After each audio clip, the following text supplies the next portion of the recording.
Hey guys, this is your first set of notes for Unit 3. This topic will be on atomic structure, so it's basically what is making up an atom.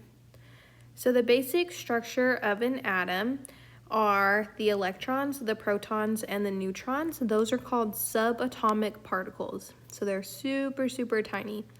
Our electrons are our negative charged atom. You can see the electrons on the outside of this atom. The protons are the positive, those are going to be in the nucleus, and neutrons have no charge, so they're neutral. Those are also in the nucleus. So if I label them, it would look like this.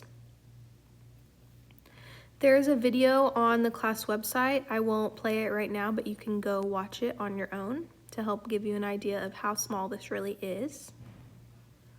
So here's some basic information about each subatomic particle. Electrons have a -1 charge, so we just say that they're negative. The symbol is little e with a negative sign. They're found in the electron cloud, which could also be called the orbitals. And they have the smallest mass at 0.0005 AMUs. And we'll talk about what that is in a second. Neutrons have no charge. The symbol would be little n with a 0. They're in the nucleus and they're 1 AMU. Proton is a +1, or it could just be a plus sign. Our symbol is little p with a plus sign. It's also found in the nucleus, and it's also 1 AMU. An AMU is an atomic mass unit, so it's a super, super tiny measurement for mass. Okay, one thing that you need to remember is that the electron is the smallest subatomic particle. That will be a quiz and a test question later on. Some definitions that you need to know. The atomic number is the number of protons in a neutral atom. It's also equal to the number of electrons. So the atomic number is the protons and it's the electrons. It's the same number. The atomic mass, which is where we get AMU, is 1/12 the mass of a carbon-12 atom. Really, the most important thing that you need to know about atomic mass is when you're looking at the periodic table, the atomic mass is the decimal number. So like for hydrogen, it has a 1, but it also has a 1.008. The 1.008 is your atomic mass. The 1 is the atomic number. And you also need to know what an isotope is. An isotope is the same element, but it has a different number of neutrons. So carbon-12 and carbon-11, those would be isotopes of carbon. They are still carbon, it's the same element. They have the same number of protons, but they're gonna have a different number of neutrons.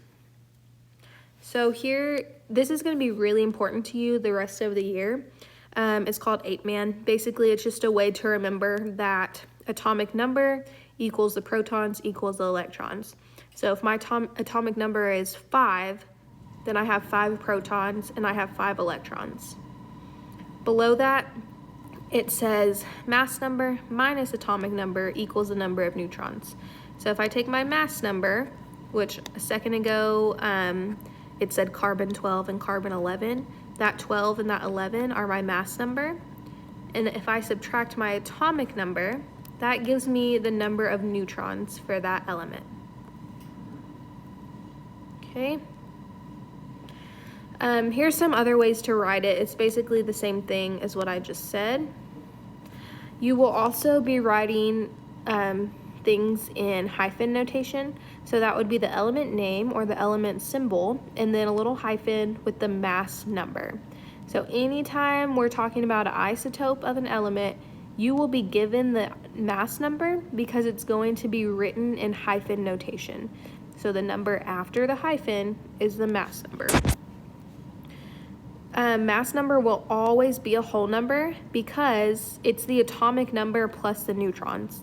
We can't have like half a neutron or 0.1 of a neutron. So it's always going to be a whole number. It will never have a decimal.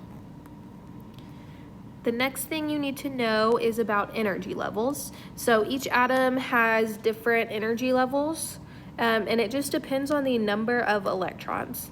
So the first energy level, there's a maximum of 2 electrons.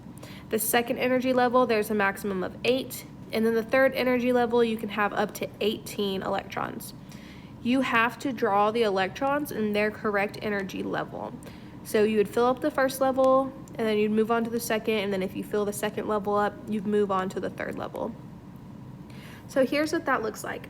This is called a Bohr model, B-O-H-R, and you will have to draw what these look like. So if I have lithium-6, that's an isotope, okay? Automatically, I know that my mass number is gonna be 6 because it's given to me in that hyphen notation, okay? Atomic number is straight from the periodic table. That's my whole number that's associated with the element. So lithium's the third element, so the number's 3. Remember ape man? Ape means atomic number equals protons equals electrons. So I know that I have 3 protons and 3 electrons. And lastly, to get the neutrons, I would just do mass number minus atomic number, which is just 6 minus 3. And then on my right side, I have my drawing of my Bohr model. So in the center is my nucleus. I would put P positive for protons, and I have 3 of those.